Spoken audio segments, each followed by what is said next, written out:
Assalamualaikum warahmatullahi wabarakatuh.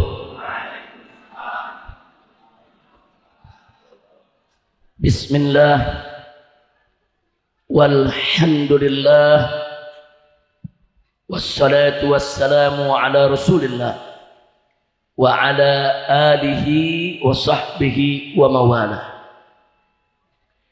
Ahibba'il kiram, usikum jami'a wa nafsi bi taqwallah wa bi ta'ati rasulillahi sallallahu alaihi wa alihi wa sahbihi wa sallam.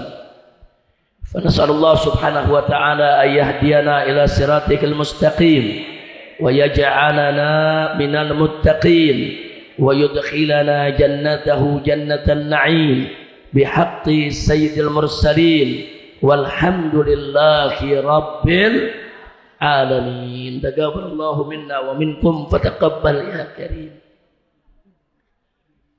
Kepada para habaib, para alim ulama, para kiai, para ustadz, segenap tokoh masyarakat setempat, wabil khusus kepada segenap panitia penyelenggara yang telah bekerja keras untuk mensukseskan acara ini, yang telah mengorbankan tenaganya, pikirannya, hartanya.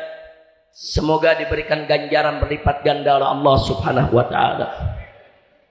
Wabil khusus penghormatan ini kita sampaikan kepada sahibul majlis dari Majlis Al-Bahjah yang sama kita cintai, yaitu sahibul majlis Al-Habib Ahmad bin Muhdar Al-Attas hafidhahullahu ta'ala wa ra'ah. Mudah-mudahan beliau beserta segenap keluarganya, khususnya ibundanya tercinta yaitu Ummul Lail, mudah-mudahan senantiasa diberikan oleh Allah panjang umur dalam taat dan ibadah, dalam sehat wal afiat. Begitu juga semua keluarga besarnya, amin ya rabbal alamin. Hari ini saya lihat Masya Allah banyak habib-habib muda kita yang hadir. Di sini ada Habib Bahar bin Sumaid.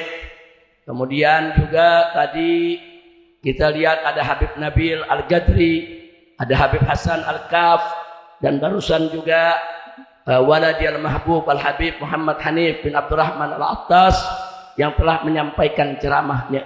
Saya tidak sebutkan lagi satu persatu semua nama habaib, tokoh kiai yang hadir tanpa mengurangi sedikit pun penghormatan dan kecintaan kita kepada mereka. Mudah-mudahan semuanya kita doakan agar senantiasa dilindungi oleh Allah, diberkahi oleh Allah, diberikan kebahagiaan dari dunia hingga akhirat. Amin ya rabbal alamin. Ahiba'il kiram, tadi sudah panjang lebar kita mendengarkan nasihat-nasihat dari para guru-guru kita, dan terakhir tadi kita lihat bagaimana Habib Hanif menyampaikan kepada kita tentang pentingnya kita cinta kepada Nabi, pentingnya kita mengikuti Nabi, pentingnya terus kita menyemarakan untuk selalu menjadikan Nabi sebagai uswatun hasanah insya Allah. Nah, pada kesempatan ini saya ingin mengajak diri saya dan semua ahibba rahimakumullah untuk kita menengok satu ayat tentang bagaimana indahnya Nabi memimpin umat. Ini kita bicara tentang leadership. Kita bicara dari segi bagaimana kepemimpinan Nabi alaihi salatu wassalam di tengah umatnya. Nah, kenapa ini menjadi penting? Karena kalau ini diketahui oleh generasi muda kita yang ada saat ini, karena subhanul yaum rijalul qad, pemuda hari ini akan menjadi pemimpin di hari esok. Nah, kalau dia tahu bagaimana cara Nabi memimpin, insya Allah itu akan menjadi contoh buat anak-anak muda kita manakala mereka kelak menjadi pemimpin di tengah umat. Amin ya rabbal alamin. Kita buka surat Ali Imran ya. Di sana Allah Subhanahu wa taala menyatakan, A'udzu billahi minasyaitonir rajim. Bismillahirrahmanirrahim. Fabima rahmatin minallahi lintalahum. Walau kunta faddan gharidal qalbi lan faddu min hawlik fa'fu anhum wastaghfir lahum washawirhum fil amri fa idza azamta fatawakkal 'ala Allah innallaha yuhibbul mutawakkilin. Shadaqallahul azim. Indah ini ayatnya. Allah menceritakan tentang bagaimana kita punya nabi memperlakukan umatnya. Allah menyatakan fabima rahmatin minallah, yaitu dengan rahmat dari Allah Subhanahu wa taala yang dilimpahkan kepada nabi kita Muhammad sallallahu alaihi wasallam. Allah menyatakan lintalahum, engkau menjadi lembut, engkau menjadi ramah, engkau menjadi santun ya Muhammad kepada kau punya umat. Masya Allah, semua itu adalah serpihan dari rahmat Allah Subhanahu wa ta'ala. Artinya dari baris ini kita lihat siapapun yang menjadi pemimpin wajib untuk bersikap santun kepada yang dipimpin. Sudah pejabat wajib santun kepada rakyat. Pejabat wajib untuk ramah, untuk lembut kepada rakyat. Tidak boleh pejabat bengis kepada rakyatnya. Sudah kira-kira jelas tidak? Jelas tidak? Jadi indah. Allah punya informasi buat kita dan tuntunannya buat Nabi. Fabima rahmatin minallahi lintalahum, yaitu dengan rahmat dari Allah Subhanahu wa taala ya Muhammad, engkau menjadi lembut, engkau menjadi santun, engkau begitu ramah terhadap kau punya umat. Alhamdulillah. Jangankan kepada umat, saudara, sampai Nabi kalau melihat ada umatnya dulu ketika beliau hidup, ada yang membawa seekor keledai dengan barang di atas tunggangannya melebihi kapasitas. Ditegur sama Nabi, dipanggil yang punya keledai, nggak boleh kau berikan beban di atas keledai melebihi daripada kapasitas kekuatannya. Bayangkan, keledai diperhatikan oleh Nabi, nggak boleh dizalimi sama pemiliknya. Subhanallah. Itu kita punya Nabi, saudara. Kemudian setelah itu Allah ingatkan kepada Nabi alaihi salatu wassalam, walau kunta faddan ghalidhal qalbi, andai kata engkau ya Muhammad bersikap keras atau kasar hati terhadap kau punya umat, apa yang akan terjadi? Dan faddu min haulaik, mereka akan meninggalkanmu, mereka tidak akan mendekatimu, mereka akan bercerai-berai pergi, nggak mau dekat denganmu. Masya Allah. Bu,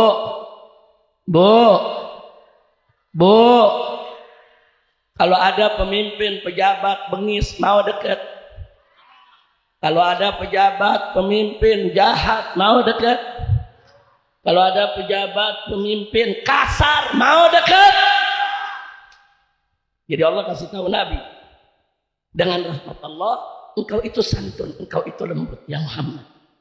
Sebab andai kata enggak ada rahmat Allah, kemudian Nabi bersikap kasar dan keras hati, maka saya umat akan meninggalkan. Enggak sampai di situ. Selanjutnya Allah nyatakan kepada Nabi, fa'fu anhum,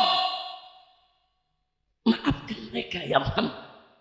Artinya kalau kau punya umat, kau punya rakyat yang kau pimpin punya kesalahan, maafin. Bayangkan saudara, rakyat yang salah saja Allah ajarkan Nabi maafkan.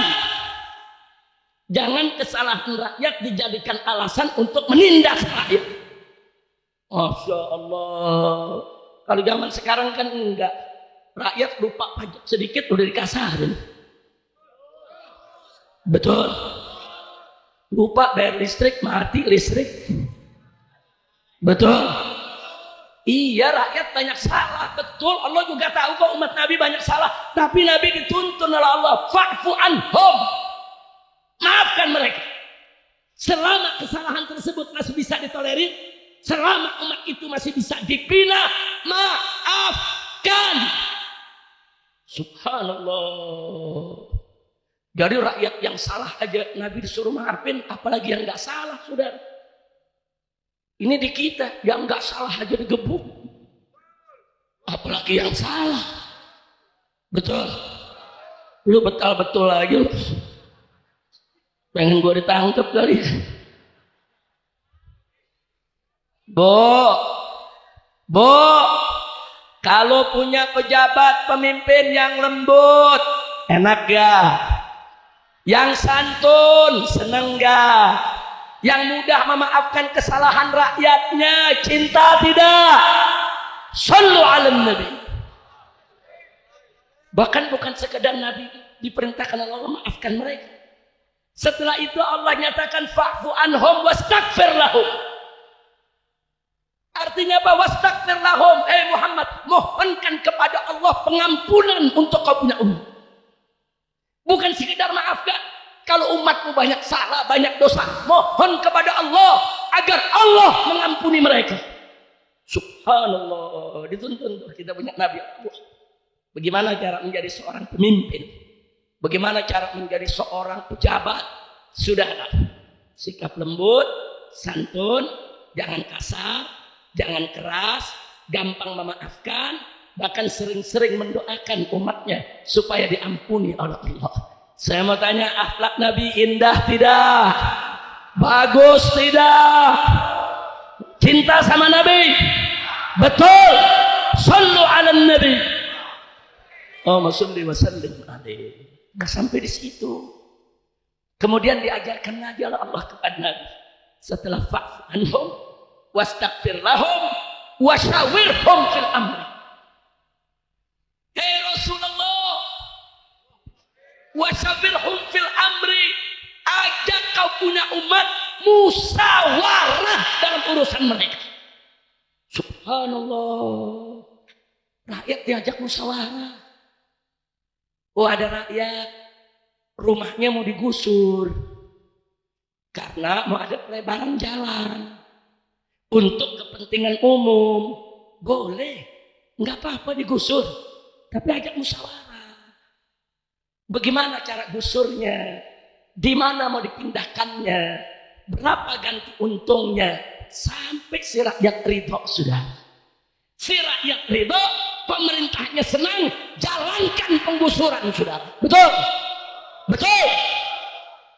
Kalau mau merelokasi umat, mau dipindahkan, boleh. Bukan nggak boleh, saudara.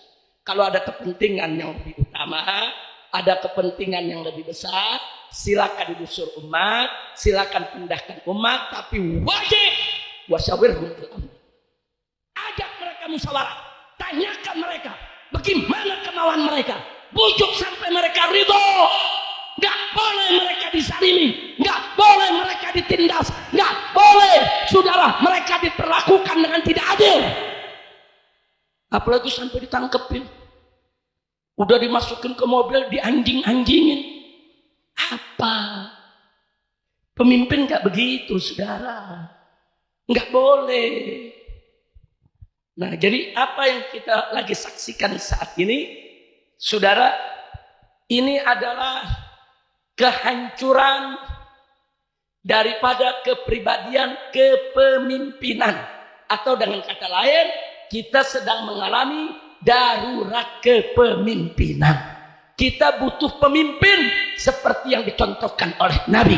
Pemimpin yang santun, pemimpin yang baik, pemimpin yang cinta rakyat, pemimpin yang tidak menindas rakyat, pemimpin yang mengajak musyawarah rakyatnya, pemimpin yang gampang memaafkan, pemimpin yang mendoakan rakyatnya dengan kebaikan, bukan pemimpin yang menyusahkan rakyat, saudara. Bukan. Jangan negara, saudara, dijadikan musuh rakyat. Saudara, negara tanpa rakyat nggak ada negara, saudara. Nggak ada. Rukun negara itu ada teritorial, saudara, dan ada rakyatnya. Kalau nggak ada rakyatnya jadi negara tidak? Enggak. Jadi rakyat itu salah satu rukun terpenting berdirinya sebuah negara. Maka itu Rakyat nggak boleh dizolimi, saudara. Saya bicara begini sekali lagi, bukan digusur nggak boleh, bukan, boleh. Boleh, dalam Islam boleh. Boleh digusur, boleh dilebarin jalan, umat boleh dipindah dari satu kampung ke kampung lain, boleh. Tapi nggak boleh ada pemaksaan. Nggak boleh ada hukum paksa, sudah. Bahkan jangankan kita bicara syariat Islam, jangankan kita bicara Al-Quran dan As-Sunnah, saudara. Kita bicara undang-undang yang berlaku di Indonesia saja, tidak boleh ada orang yang dipaksa pindah, saudara. Di samping saya ada pengacara saya. Coba tunjukkan Habib Ali. Saya tunjukkan, saudara. Ini ada Undang-Undang Republik Indonesia nomor 26 tahun 2000. Saudara. Di sini menimbang, mengingat, dan seterusnya sampai memutuskan. Kita masuk pasal ke-9. Saudara. Di sini disebutkan kejahatan terhadap kemanusiaan sebagaimana dimaksud dalam pasal 7 huruf B adalah salah satu perbuatan yang dilakukan sebagai bagian dari serangan yang meluas atau sistematik yang diketahuinya. Ini pasal 9 huruf D, A, B, C, D. Saudara, selanjutnya bahwa serangan tersebut ditujukan secara langsung terhadap penduduk sipil. Jadi kalau ada serangan secara sistematis yang dilakukan oleh satu pihak, saudara, langsung diarahkan, ditargetkan kepada penduduk sipil. Berupa 1, pembunuhan, atau 2, pemusnahan, atau 3, perbudakan, atau yang keempat, pengusiran atau pemindahan penduduk secara paksa. Ada di sini, saudara. Artinya apa? Kalau ada pihak yang memaksa penduduk dipindah secara paksa, dia melakukan pelanggaran HAM berat, saudara. Ini undang-undangnya. Kalau kita mau bicara ayat Al-Quran, hadis Nabi, wah, udah nggak hitung soal keadilan, saudara. Ini kita bicara undang-undang. Jangan mau kita dibodohi. Nggak boleh, tidak boleh siapapun, negara sekalipun, saudara. Mau presiden, mau menteri, mau jenderal yang manapun, nggak boleh mengusir seorang rakyat dari rumah tinggalnya dengan paksa. Haram. Dan ini pelanggaran HAM berat, saudara. Nah, jadi jangan negara ini selalu merasa benar. Karena rakyat selalu dianggap salah. Apalagi, saya tunjukkan lagi, saudara, apalagi saudara-saudara kita di Barelang, saudara, Pulau Batam, kemudian Rempang, Galang, saudara, itu sudah ada keputusan wali kota Batam. Ini keputusannya, saudara. Keputusan wali kota Batam. Saya tunjukkan, saudara. Nomor KPTS titik 105 garis miring HK garis miring 3 Romawi garis miring 2004 tentang penetapan wilayah perkampungan tua di kota Batam. Isinya, saudara, di sini disebutkan nama-nama pulau. Di sini disebutkan nama kecamatan, kelurahan. 1, ada di sini nama Batu Ampar dengan kelurahan Bengkong Harapas, Bukit Sinyum, Bengkong Laut, Batu Merah, dan seterusnya, saudara. Termasuk, saudara, kelurahan Rempang, saudara. Semua nama desa yang ditulis di sini, saudara, dinyatakan dilindungi, budayanya tidak boleh dirubah, tidak boleh diganggu, saudara. Ini keputusan wali kota Batam tahun 2004, baru kemarin. Dia dapat cagar budaya.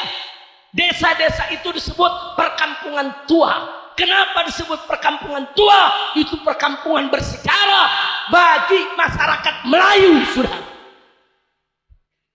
Terakhir saya baca buku sejarah masyarakat Melayu, saudara. Kalau kemarin saya masih dapat informasi Di Rempang dan sekitarnya masyarakat tinggal di situ tahun 1800-an. Ternyata masyarakat sudah tinggal di situ dari tahun 1700-an. 1720 mereka mulai masuk ke pulau-pulau tersebut. Kenapa? Karena diperintahkan oleh Raja Ali Haji. Raja Ali Haji ini seorang sastrawan Melayu dan dia seorang raja. Itu rakyat disebar di beberapa pulau dari tahun 1720 untuk apa? Menjadi benteng. Jangan sampai ada kapal-kapal asing masuk, saudara. Begitu tahun 1780, betul, tentara Belanda masuk, saudara. Perang bertempur, orang-orang yang tinggal di pulau tersebutlah, termasuk kakek moyangnya warga Rempang. Mereka yang perang, mereka yang melawan Belanda, dan akhirnya mereka mendapatkan kemenangan, saudara. Terus sekarang anak cucunya mau diusir. Dari mana ceritanya? Terus mau dikasih sama orang yang namanya Tommy Winata. Saudara, siapa dia? Mentang-mentang banyak duitnya, mentang-mentang banyak hartanya, terus mau jadi jagoan di negeri ini. Dia mau beli semua pejabat untuk diadu dengan rakyat. Kurang ajar. Saya ingatkan kepada semua naga-naga, saudara. Semua naga-naga, jaga sikapmu. Jangan ganggu pribumi. Jangan ganggu umat Islam. Kalau kalian terus mengganggu umat Islam, besok kalian akan jadi cacing. Bukan naga lagi, saudara. Saya mau tanya semua, siap jadikan naga sebagai cacing? Takbir. Shallu ala Nabi. Umat Islam gak pernah ganggu mereka. Mereka mau punya hotel silahkan. Mereka mau punya real estate silahkan. Mereka mau punya uang triliunan yang 7 keturunan tidak habis. Kita nggak ngiri umat Islam, betul? Betul? Urusan mereka kaya raya, saudara. Tapi jangan ganggu kita dong. Jangan mentang-mentang terus punya duit. Saudara kita mau diusir dari kampung halamannya yang dia sudah tinggal di situ ratusan tahun. Kurang ajar. Nah, jadi saudara, sengaja saya bawakan tadi bagaimana cara Nabi memimpin. Saya ingin ingatkan semua pemimpin Indonesia. Kalian kan muslim. Contoh dong nabinya. Ajak dong musyawarah rakyatnya. Santun dong kepada rakyat. Jangan caci maki rakyat. Jangan bohongi rakyat. Jangan tipu rakyat. Jangan tindas rakyat. Jangan zalimi rakyat. Kira-kira yang saya sampaikan jelas tidak? Jelas tidak? Jadi sekarang saya mau tanya, kalau warga Rempang sekarang melawan, wajar tidak? Wajar tidak? Wajar tidak? Wajar, saudara. Tahu-tahu begitu mereka melawan, mereka disebut penjahat. Yang penjahat bukan mereka, lu yang jadi penjahat. Yang ngusir masyarakat yang penjahat, betul? Oligarki yang zalim yang penjahat, betul? Oligarki busuk yang penjahat, betul? Takbir. Tadi pagi saya sempat kaget, saudara. Saya dengar kabar dari kawan-kawan di Batam dan Riau bahwa Ustadz Abdus Somad yang kita cintai, UAS, mendapat panggilan polisi. Kita kaget, saudara. Saya minta bantuan kepada pengacara, hubungi kawan-kawan yang di Riau, hubungi kawan-kawan yang di Batam. Apa betul ini Ustadz Abdus Somad dapat surat panggilan? Karena kita marah, saudara. Kalau seorang Ustadz Abdus Somad yang menyuarakan kebenaran, membela bangsa Melayu, mendukung perjuangan bangsa Melayu, saudara, kemudian dianggap sebagai penjahat, kita tidak akan ridho dan kita tidak akan terima, betul? Takbir. Saya mau tanya, Ustadz Abdus Somad itu pecundang atau pejuang? Pecundang atau pejuang? Pecundang atau pejuang? Beliau bukan penjahat, saudara. Nah, akhirnya saudara, tadi pagi saya sempat ceramah di Condet, saya kritisi soal ini, kita tumpahkan kemarahan kita. Kita nggak terima kalau Ustadz Abdus Somad yang sedang getol membela bangsa Melayu yang tertindas, kemudian menjadikan penjahat. Tapi alhamdulillah, sore tadi kami langsung mendapat jawaban, baik dari para pengacara maupun dari para asistennya Ustadz Abdus Somad, saudara, dan Ustadz Abdul Somad juga segera membuat rekaman, disebarluaskan di mana-mana. Yang mendapat panggilan polisi adalah sahabat beliau yang bernama Ustadz Burhan. Tapi beliau tetap marah. Kenapa? Karena Ustadz Burhan ini, kata Ustadz Abdul Somad, ini orang baik. Dia punya restoran, saudara. Dia suka kasih makan anak yatim, kasih makan janda-janda lemah, kasih makan orang miskin. Kemarin begitu warga dari Rempang numplek di Batam, saudara. Mereka demo, menuntut keadilan, nggak bawa makanan, nggak bawa minuman. Ustadz Burhan berbaik hati, kasih makan, kasih minum. Ustadz Burhan dipanggil polisi. Apa dalam surat ditulis? Diduga melakukan tindak pidana karena membantu orang yang melakukan kejahatan.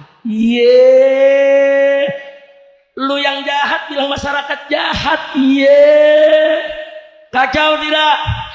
Kacau tidak? Kita bersyukur bukan Ustadz Abdul Somad, alhamdulillah. Tapi kita tetap nggak terima.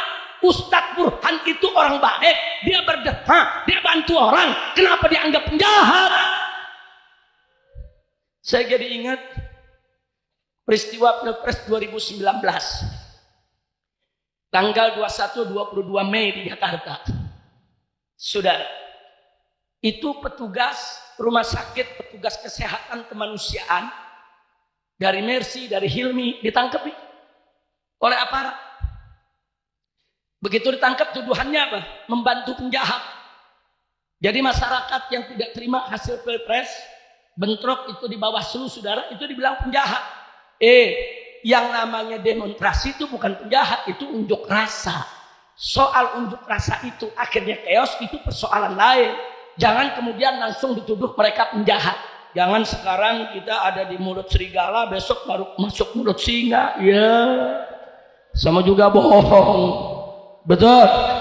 Makanya minta kepada Allah, semoga besok kita mendapat pemimpin yang baik, pemimpin yang jujur, pemimpin yang amanah, pemimpin yang cinta kepada Allah dan Rasulnya, pemimpin yang lembut kepada rakyatnya, pemimpin yang mengajak rakyatnya bermusyawarah, pemimpin yang mudah memaafkan kesalahan rakyatnya, pemimpin yang selalu mendoakan kebaikan untuk rakyatnya, pemimpin yang menuntun rakyatnya ke jalan yang benar. Ala hadhihi niyyah wa likulli niyatin salihah wa ila hadratin nabiyil mustafa sallallahu alaihi wasallam bisiril Fatihah.